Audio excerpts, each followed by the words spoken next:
እንዴት ናችሁ የዩቲዩብ ቤተሰቦቼ? ሰላም ናችሁ? በዛሬው ቪዲዮአችን ደግሞ የምናየው የገንፎ እህል አዘገጃጀትን ነው። እስከ መጨረሻው ገንፎውን እስከምናዘጋጅ ድረስ ነው የምናየው። እንግዲህ የገንፎ እህል በሚዘጋጅበት ጊዜ እኛ አሁን ዛሬ የምናዘጋጀው የተለያዩ 5 አይነት እህሎች ተደባልቀው የሚዘጋጁበትን የገንፎ እህል ነው የምናዘጋጀው። በጣም የሚጣፍጥ ነው። እኔ ብዙ ጊዜ የምጠቀመው በሱ ነው። እናንተም እንድትጠቀሙበት ስለፈለኩኝ ነው ዛሬ የማቀርብላችሁ። ቪዲዮውን ከመጀመሪያ እስከ መጨረሻ ድረስ ትከታተሉታላችሁ ብዬ አስባለሁ። ይሄ ባይሆን ደግሞ ያው እንግዲህ በጣም ሲያምረን የፍርኖ ዱቄትን እንጠቀማለን። ግን እሱን ከምንጠቀም አንደኛ የተመጣጠነ ምግብ ነው። ስለዚህ እሱን እንዴት እንደምናዘጋጅ እናይና ከዛ ደግሞ ገንፏችንን ሰርተን ጾምም ቢሆን በጾም ቅቤ እንቀምሰዋለን። የሚያስፈልጉን የጥራጥሬ እህሎች እንግዲህ 5 ናቸው። የመጀመሪያው ገብስ ነው። የተፈተገ ገብስ ነው። ከገበያ ላይ ታገኙታላችሁ። እሱን እንግዲህ በደንብ አድርጋችሁ ከለቀማችሁትና ካጸዳችሁት በኋላ የፈላ ውሃ ውስጥ ጨምራችሁ ለ1-2 ደቂቃ ያህል ካቆያችሁት በኋላ አውጥታችሁ አጠንፍፋችሁ በደንብ ፀሐይ ላይ መድረቅ አለበት። የሚቀጥለው ደግሞ ስንዴ ነው። እንዲሁም ስንዴውም የተፈተገ ባይሆን ጥሩ ነው። ምክንያቱም ገለባውም ስለሚያስፈልግ ነው። ነጣ ያለውን ጥሩውን ስንዴ ገዝታችሁ እሱንም እንዲሁ በተመሳሳይ በደንብ አድርጋችሁ ከለቀማችሁት በኋላ እሱንም ለ1-2 ደቂቃ ያህል የፈላ ውሃ ውስጥ ጨምራችሁ እሱንም እንዲሁ በተመሳሳይ ፀሐይ ላይ ታሰጡታላችሁ እስከሚደርቅላችሁ ድረስ ማለት ነው። በሶስተኛ ደረጃ ደግሞ የሚያስፈልገው አጃ ነው። አጃውን እንግዲህ እሱንም በተመሳሳይ በደንብ አድርጋችሁ ከለቀማችሁትና ካጸዳችሁት በኋላ በንጹህ ውሃ አጥባችሁ እሱንም ፀሐይ ላይ ማስጣት ነው። የፈላ ውሃ ውስጥ መጨመር አያስፈልግም። በአራተኛ ደረጃ የሚያስፈልገን ነጭ ማሽላ ነው የሚያስፈልገን።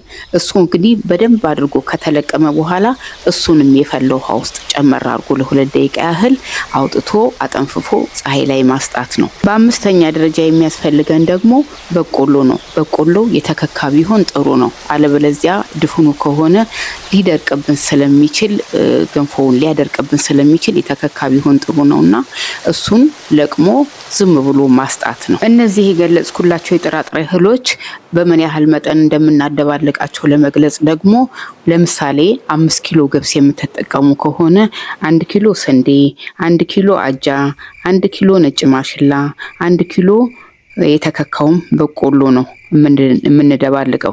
ስለዚህ እናንተ በምትሰሩበት ጊዜ ከዛ ከ5 ኪሎ የበለጠ ከሆነ ስሌቱን በዚህ መጠቀም ትችላላችሁ ማለት ነው። አጥበን ለየብቻ ያሰጣናቸው እህሎች ከደረቁልን በኋላ እያንዳንዳቸውን ለብቻ ብንችል በእንጀራ ምጣድ ካልቻልን ደግሞ ለስለስ አድርገን እሳቱን በብረት ምጣድ ማመስ አለብን። ለብቻ ገብሱንም ለብቻ፣ ስንዴውንም ለብቻ፣ አጃውንም ለብቻ፣ በቆሎውንም ማሽላውንም ለብቻ በደንብ ተደርጎ መታመስ አለበት። ሁሉም እህል ከታመሰ በኋላ በአንድ ላይ ደባልቀን ፀሐይ ላይ ትንሽ አቆይተ ነው በደንብ አድርገን ደቀቅ አድርገን ማስፈጨት ያስፈልገናል ማለት ነው። ምናልባትም ደግሞ ብዙ እህል የምናስፈጭ ከሆነ እህላችን ውስጥ ትንሽ ጨው መጨመር ያስፈልገናል። ምክንያቱም ዱቄቱ በሚቀመጥበት ጊዜ እንዳይበላሽብን ስለሚረዳ ነው። ዱቄታችንን እንግዲህ አስፈጭተን ካመጣን በኋላ ቆሻሻ እንዳይኖረው ነፍተን ግጣም ባለው እቃ ውስጥ ከድነን እናስቀምጠዋለን። አሁን ደግሞ ወደ ገንፎ አዘገጃጀት ውስጥ እንሂድ። ገንፎውን ለማዘጋጀት እንግዲህ በብረት ድስታችን ውስጥ ውሃ ጨምረን እንጥዳለን።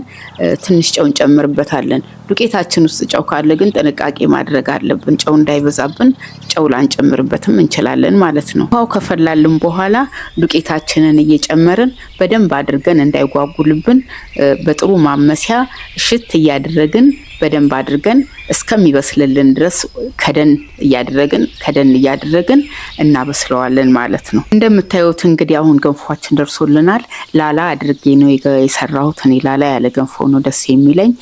እናንተ ከፈለጋችሁ ላላ ማድረግ ትችላላችሁ። ካልሆነም ደግሞ ጠንከር ያለ ማድረግ ትችላላችሁ። እንደ ፍላጎታችሁ ነው። አሁን ደርሶልኛል፣ አውጥቼዋለሁኝ። ያው ጾምም ስለሆነ መቅመስም ስላለብኝ ትኩስ ዱቄትም ስለሆነ ሲልቅመሰው ብዬ የሸኖ ለጋ ነው አንጥሬ ያዘጋጀሁት። በሱ አድርጌ ቀምሰዋለሁኝ። ይሄው ቀምሸዋለሁኝ። በጣም አሪፍ ነው። እንተም እንግዲህ ስሩና ቀመሱት።